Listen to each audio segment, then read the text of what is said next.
Kita akan kembali mendengarkan respon dan pidato komitmen anti korupsi dari paslon selanjutnya. Kita sambut Capres-Cawapres nomor urut 2, Bapak Prabowo Subianto dan Bapak Gibran Rakabuming Raka. Kami undang ke atas panggung pasangan calon nomor urut 2.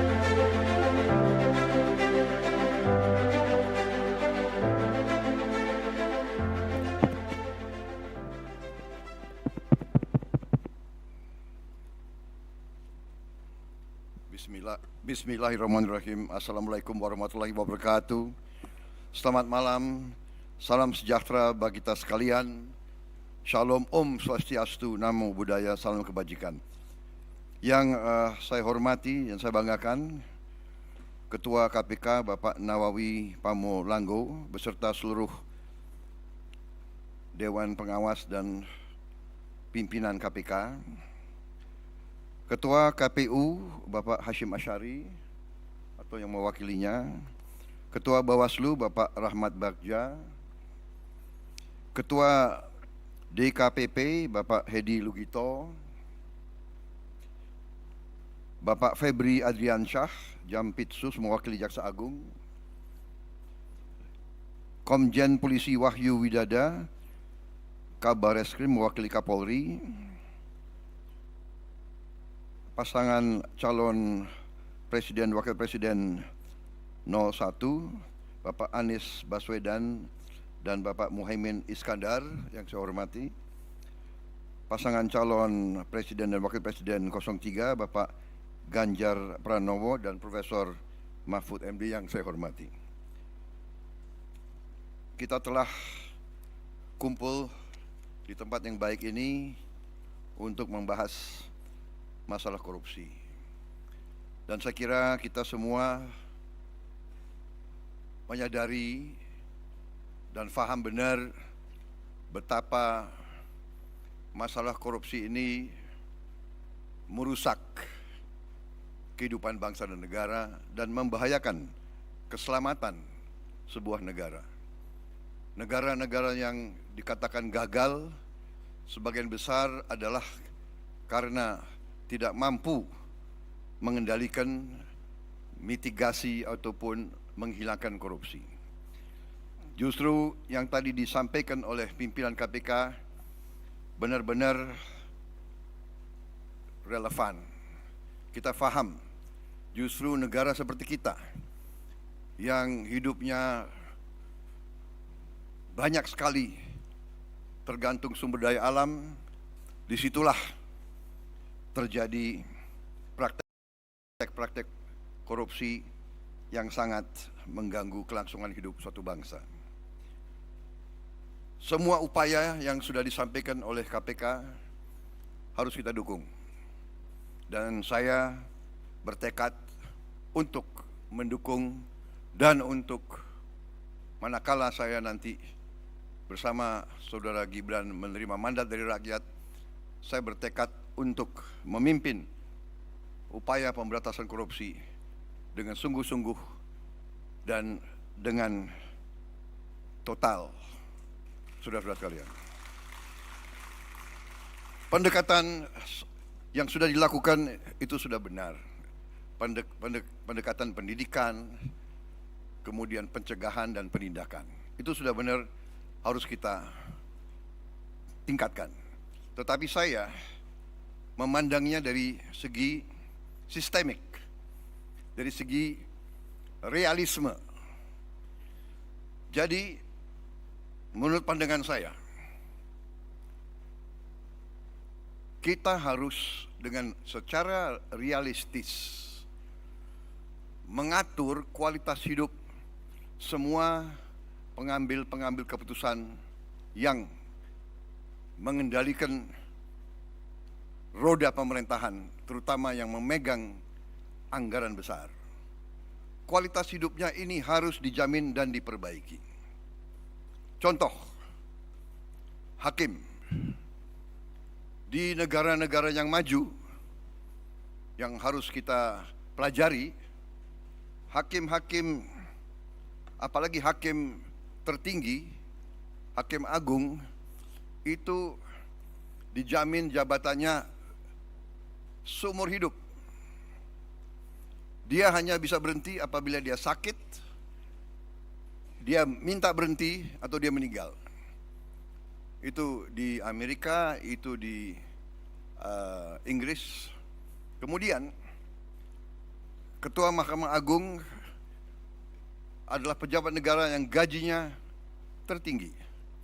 Kediaman resminya lebih besar atau lebih besar dari Perdana Menteri. Itu di Inggris. Hakim-hakim itu dijamin penghasilannya begitu besar sehingga bisa dikatakan dia tidak ada insentif untuk korupsi sama sekali.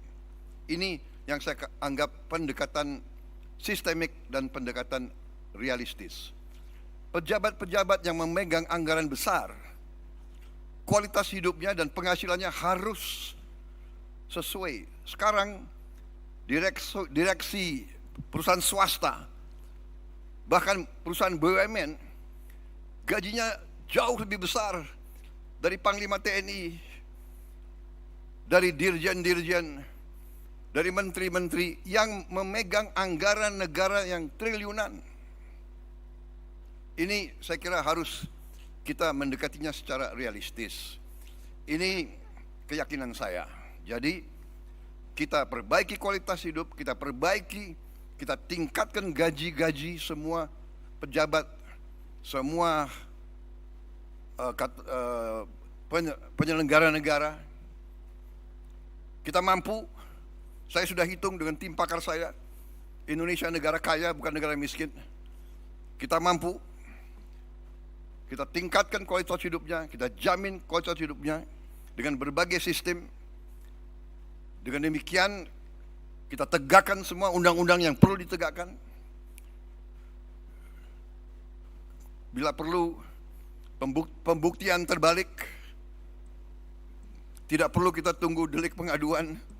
Tetapi seorang pejabat yang mau menjabat jabatan penting harus transparan, harus bisa dilihat. Karena itu saya sangat dukung LHKPN untuk ditegakkan dan diberi sanksi manakala LHKPN itu tidak jujur. Semua kekayaan harus dilaporkan.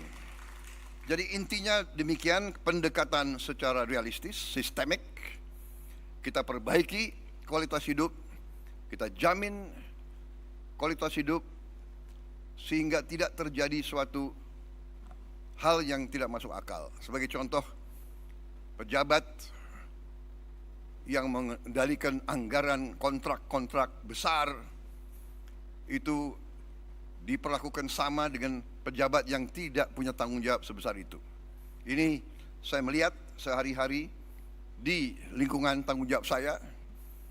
Di Kementerian Pertahanan ada pejabat yang mengendalikan triliunan dalam kontrak-kontrak. Pangkatnya sama dengan pejabat yang kerjanya rutin. Ini saya ajukan sudah 2-3 tahun untuk jabatannya dinaikkan, mungkin tidak dari segi gaji, tapi dari segi penghormatan. Saya mau usulkan pejabat-pejabat di Kementerian Pertahanan yang mengendalikan anggaran begitu besar diberi bintang 3. Tapi sampai sekarang ya mungkin birokrasi dan sebagainya masih belum tembus. Itu pertama, jadi sistemik pendekatan. Yang kedua menurut saya adalah kehendak politik, political will. Tadi saya sependapat dengan Pak Anies tadi, harus dari atas. Political will, kehendak politik. Kehendak politik untuk menegakkan pemberantasan korupsi. Dan Ingarso Sungtulodo memberi contoh. Pengalaman saya di tentara, kalau pemimpin memberi contoh yang jelek, anak buahnya lebih jelek lagi. Jadi kita selalu harus memimpin dengan contoh, memimpin dari depan, transparan, dan kita harus selalu menegakkan walaupun mungkin berat. Saya kira intinya itu, saya dukung semua upaya yang tadi disampaikan oleh KPK, semua upaya mitigasi, pencegahan, dan penindakan. Tetapi yang paling inti adalah pendekatan sistemik. Kita perbaiki sistemnya. Sesudah sistem diperbaiki, dengan political will, kita tindak sekeras-kerasnya yang menyimpang dari ketentuan kita. Korupsi adalah yang bisa merusak Indonesia, bisa gagalkan Indonesia untuk dengan cepat meningkat menjadi negara maju. Dan itu yang kita inginkan dan itu yang bisa kita capai. Negara kita sangat kaya, negara kita sangat potensial, dan negara kita sangat-sangat mungkin melompat menjadi negara yang hebat. Terima kasih. Wassalamualaikum warahmatullahi wabarakatuh. Jelajahi cara baru mendapatkan informasi. Download Metro TV Extend sekarang.